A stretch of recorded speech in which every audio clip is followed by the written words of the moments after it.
Brothers and sisters in Islam, ladies and gentlemen, I believe it to be a pleasure, a refresher, and an honor for us to have somebody of the caliber of Ahmad Deidat in our midst. He's just come back from a tour of the Arab states on these very topics, and has had a series of topics and lectures delivered during this week already at various venues. We are glad to have him in Hanover Park tonight. We welcome all of you to this evening's lecture, and in case some of you may leave early, I would like to remind you that we would like to see you and your friends and your neighbors at the City Hall tomorrow evening. The bill or the poster is in front of the table, Crucifixion with an X, or is it in fact fiction? Please turn up, and I can assure you, from what I've heard, you've got to be there seated before 7:30. If not, you'll be compelled to stand outside. The topic tonight is something that everybody will be able to follow and find interesting. You don't have to be a scholar of the Bible, you don't have to be a scholar or a student of Islam to be able to understand the topic. Open any newspaper and you'll see Arab and Israeli conflict. The topic tonight, Arabs, Israel and the Arabs. Is it conflict or conciliation? I give to you Brother Ahmad Deidat.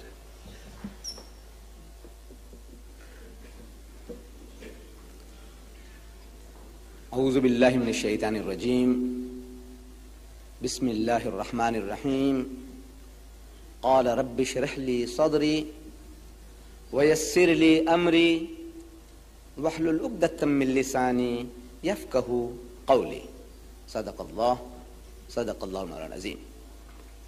Mr. Chairman, brothers and sisters, the topic of this evening, Arabs and Israel, conflict or conciliation, is not a subject which we have conjured up from thin air. We have had a gruesome reminder of this subject in this evening's paper, the Argus, Friday 13th.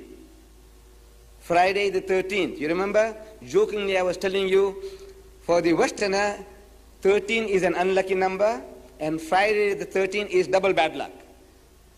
So you have Friday the 13th this evening, and you see here in the Argus, this evening's paper, Israeli hostage blitz. It says here, commandos rescue 30 passengers, kill 3 Arab guerrillas in 25-second dawn raid, and it carries on. It's an eternal reminder. It's a gruesome reminder about the problem in the Middle East between the Arabs and the Jews. Now this title also is not a title which I have thought of. Arabs and Israel, conflict or conciliation. When the Israelis, when they attacked Lebanon, in Beirut they attacked the Muslims, I think it was 1982, and they were trying to destroy every Palestinian in Beirut. You remember the occasion. Every day there was news. American cluster bombs were being used to wipe out the Palestinians once and for all, solve the problem. That's what the Jews were thinking, that by destroying these Palestinians in Beirut, they would solve the problem of the Middle East. Around that time, I get a telephone call in my office from a Professor Lawson of the Natal University, professor of law. His name was Lawson. So he's asking, he says, look, the Israeli Consul General is invited by the Jewish students to lecture to Natal University on the problem of the Middle East. But I feel, he said, I feel that it is unfair that we only listen to one side of the story. If you would be prepared, we would like you to also be represented on the platform, present the Muslim point of view. And I am always game. There's something I just can never say no. Somebody invites me, and if I'm free, I say right. So he said, how should we advertise the topic? So I suggested that we advertise the pros and cons of Israel, which means the for and against of Israel. Very neutral subject. The pros and cons, this man, he will say in the favor of Israel, and I might have something opposite to say. Pros and cons of Israel. I say it's a very beautiful topic. He says, I will inform the Jews and I will come back to you. I said, all right. A few days later, he phones me and he says, you know, the Jews are suggesting they are not satisfied with your topic, the way you present it. They want the subject to be Arabs and Israel, conflict or conciliation? Question mark. So I said, all right. You see, there is a catch. People generally don't see the catch. The Jew is very ingenious. Allah has given him a lot of intelligence. A lot more than most of us. And in the Holy Quran, I was checking up this evening, you know, Hazrat Ibrahim alayhi salam had two sons, Hazrat Ismail and Hazrat Ishaq. And Allah Bari Ta'ala describing Hazrat Ismail as Ghulaman Halima. Halim means a suffering and a humble person. And he describes Ishaq as Alim, very knowledgeable. Now, Allah is all wise, He's omniscient, He knows. And He's describing Ismail and his children as Halim, submissive, suffering, patient, persevering. There are the children of Hazrat Ismail alayhi salam, the Arabs. And the children of Ishaq, the Jews, Alim, knowledgeable. Allah is giving, as I was telling you the other night, everybody, Allah Bari Ta'ala has given him something special. He's given something special to the Arabs, He's given something special to the Jews.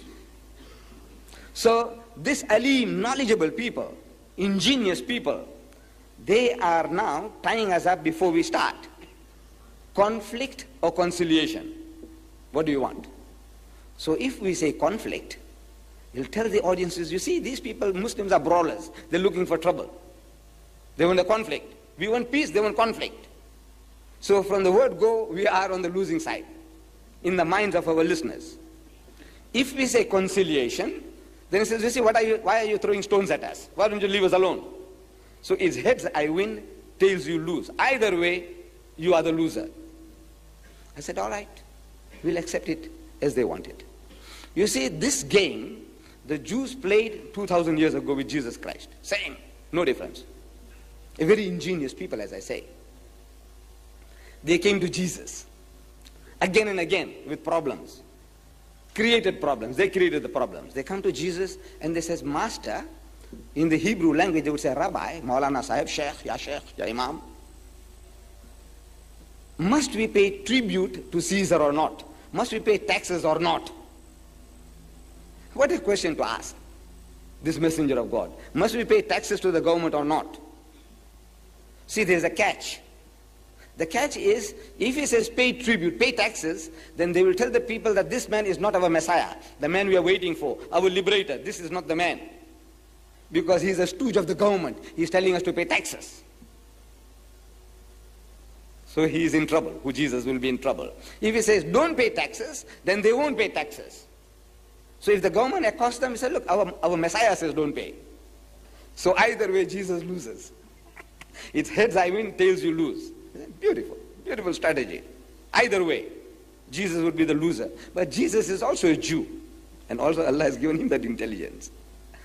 So he's asking them, where is the tribute money, the tax money? So they give him a coin. So here. They say, whose inscription is this picture? Whose picture is this? They say, Caesar's. He said, well, render unto Caesar what is Caesar's. What belongs to him, give it to him. So he got out of the difficulty. He got out of the difficulty.